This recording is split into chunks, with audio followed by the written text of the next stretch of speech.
رسول الله صلی الله علیه و سلم برای دختر خود که سیده فاطمه رضی الله تعالی عنها است، برای این میگه یا فاطمه بنت محمد، ای فاطمه دختر محمد صلی الله علیه و سلم، اعملی لنفسک، خودت برای خود چی کو؟ عمل بکو بر نفست.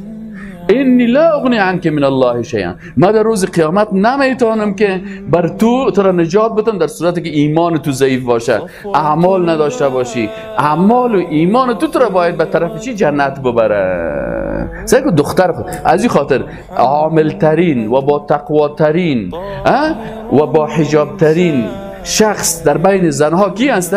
دختر رسول الله صلی الله علیه و سلم.